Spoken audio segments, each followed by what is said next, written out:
Sir ఇప్పుడు government అలాగే film industry relationship కనుక చూసుకున్నట్లయితే మన తెలంగాణలో కూడా చూసాము. 'సంజయ్ దట్ తొక్కిసలాట'లో అల్లు అర్జున్ పైన యాంటీగా ఉంది. అంటే ఎవరి వైపు న్యాయంగా ఉండాలో వాళ్ళ వైపునే ఉంది.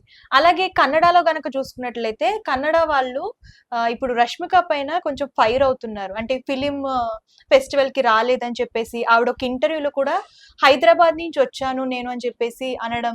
దాని గురించి కూడా కొంచెం ఫైర్ అవుతున్నారు. దీని గురించి మీరేమంటారు అసల? అంటే గవర్నమెంట్‌కి అలాగే ఫిల్మ్ ఇండస్ట్రీకి ఎలాంటి రిలేషన్‌షిప్ ఉండాలి అసలు? ఇప్పుడు గవర్నమెంట్‌కి, ఫిల్మ్ ఇండస్ట్రీకి వార్ నడుస్తుంది. ఒప్పుకోక తప్పదు. అలాగే ఇప్పుడు 'రష్మిక మందన్' గారిది ఆమె హైదరాబాద్ నుంచి వచ్చాను అని చెప్పడంలో తప్పులేదు. ఎందుకంటే హైదరాబాద్ అనేది మొత్తం ప్రపంచవ్యాప్తంగా తెలుసు కాబట్టి, ఫిల్మ్ ఫీల్డ్ అనేది టాప్ నోలో ఉంది కాబట్టి చెప్పుకోవచ్చు. కానీ మనం పుట్టింది ఎక్కడ? పెరిగింది ఎక్కడ?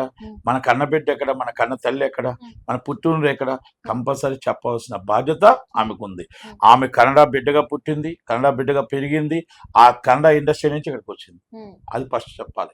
ఎందుకంటే కన్నడికులు మనం అనుకుంటారు పలానా 'రష్మి మందన్' మా కన్నడ ఆమె, మా గడ్డమే పుట్టింది, ఇంత పెద్ద హీరోయిన్ అయింది అనుకుంటారు కదా.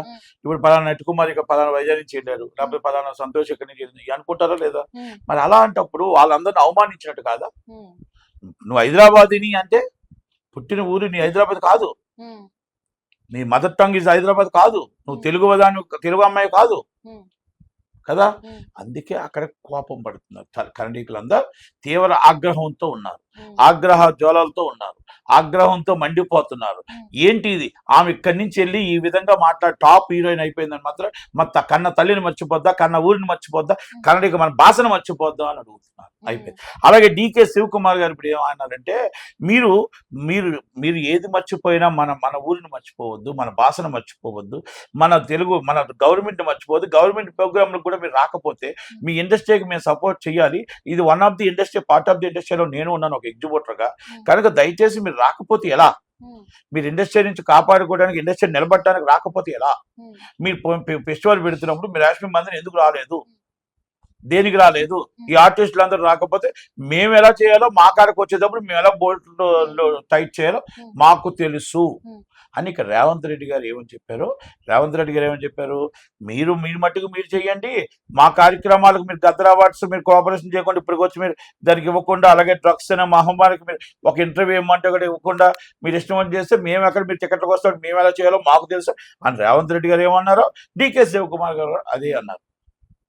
అందుకని మనం ఏమంటాం, గవర్నమెంట్ని మనం మంచిగా మాట్లాడుకుంటూ, మంచిగా చేసుకుంటూ రిలేషన్షిప్లో వెళ్ళాల్సిన బాధ్యత మన సినిమా ఇండస్ట్రీ మీద ఉంది. ఆ సినిమా ఇండస్ట్రీ మీద 'రష్మి మందన్' గారు కన్నడీకులకు క్షమాపణ చెప్పాలి. గవర్నమెంట్కి సారీ చెప్పి, గవర్నమెంట్ ప్రోగ్రామ్కి వెళ్ళకపోవడానికి వాళ్ళు పిఎస్లు తప్పు చేశారా, ఇంకొకరు తప్పు చేశారా, దాంట్లో మొత్తం అంతా కూడా తప్పదు, మాట్లాడక తప్పదు. ఏది ఏమన్నా మాట్లాడక తప్పదు. అంటే వాళ్ళ టీం అంటుంది అసలు 'రష్మిక మందన్' అని పిలవనే లేదు, అదంతా కూడా అవవాస్తవం అంటుంది సార్. ఇందులో ఎంతవరకు నిజం? అది వెళ్ళి డీకే శివకుమార్ గారికి ఒక స్టేట్మెంట్ ఇవ్వమానండి. వాళ్ళు ఎవరో ఆ పెద్ద మనిషి ఎవరో టీం కాదు. ఈ టీంలకి బాగా ఎక్కువైపోయి ఇంగ్లీష్లో ఎక్కువైపోయి మాట్లాడుతున్నారు. కానీ ఆ టీంకి ఒకసారి డైరెక్ట్ గా ఆయనకి ఇవ్వమానండి గవర్నమెంట్ కి. అసలు ఎవరు చెప్పారు మమ్మల్ని పిలిచారు, మాకు పిల్లలేదు, మాకు సంబంధం లేదని పెట్టమనండి. తీసుకెళ్ళి లోన్ వేస్తారు. మాట్లాడేటప్పుడు తప్పు మాట్లాడిందా లేదా? ఆమె తప్పు మాట్లాడింది కదా. నీ కన్నడిగరాలు కాదు అని చెప్పింది కదా. కన్నడియనా తెలుగు అమ్మాయా, హైదరాబాదియా? సెటిల్డ్ హైదరాబాద్ అని చెప్పొచ్చు. దయచేసి అవన్నీ టీము ఇప్పుడు వచ్చిన అమ్మాయిలు పాడు చేసేస్తుంది, వాళ్ళు ఇబ్బంది పెడుతుంది. వాళ్ళు ఇష్టం వచ్చిన టీం వాళ్ళతో మాట్లాడనివ్వకుండా వాళ్ళే ఏదేదో చెప్పేసి వాళ్ళు చాలా గొప్పగా హైలైట్ చేస్తూ, అసలు ఆమె మొత్తం టోటల్గా మేడం చార్టర్డ్ ఫ్లైట్ కావాలి, మేడం 5 స్టార్ హోటల్ కావాలి, ఆ మేడంకి బెంచ్ కార్లు కావాలి, కాన్వాయిలు 4 కావాలి, బాన్సర్లు 20 మంది కావాలి. వీళ్ళు పాడు చేస్తున్నారు ఈ టీము. ఆ అమ్మాయికి తెలియదు, గవర్నమెంట్ పిలిచిందో లేదో అమ్మాయికి ఇప్పటికీ తెలిసి ఉండదు. వీళ్ళందరూ ఈ టీం ఏదైతే ఉందో ఆ టీం పాడు చేసేస్తుంది. ఆ టీం అనేది మొత్తం టోటల్గా ఆమెను చెడగొట్టేస్తున్నారు. ఆమెకి రేపు పొద్దున నష్టం వస్తే ఆమెకు వస్తుంది. ఇప్పుడు మొన్న అల్లు అర్జున్ గారికి నష్టం ఎవరికి వచ్చింది? అల్లు అర్జున్ గారికి. పాడు చేసింది ఎవరు? టీము. నష్టపరిచింది ఎవరు? టీము. తప్పుడు సమాచారం ఇచ్చింది ఎవరు? టీము. కనుక టీముని నమ్మొద్దు. మిమ్మల్ని మీరు నమ్మండి, మిమ్మల్ని మీరు మాట్లాడండి. Hmm. మీరు డైరెక్ట్గా గవర్నమెంట్తో ఫాలోఅప్ చేసుకోండి, వాళ్ళు ఏమన్నారో చెప్పండి, డిస్కస్ చేయండి. వెరీ ఇంపార్టెంట్ ప్రోగ్రామ్స్, డైరెక్ట్గా టాక్ టు మీ. మీకు మామూలు బయట ప్రోగ్రామ్స్ మీ టీం చూసుకోవాలా. అంతేగాని చీఫ్ మినిస్టర్ వచ్చినా కూడా మీ టీమే చూసుకుంటుందంటే యాక్టింగ్ కూడా టీమే చేస్తుందా? మరి యాక్టింగ్ కూడా టీమే చేయమనండి, ఇంకెందుకు బాధ? అంటే మాట్లాడేటప్పుడు అర్థం ఉండాలి.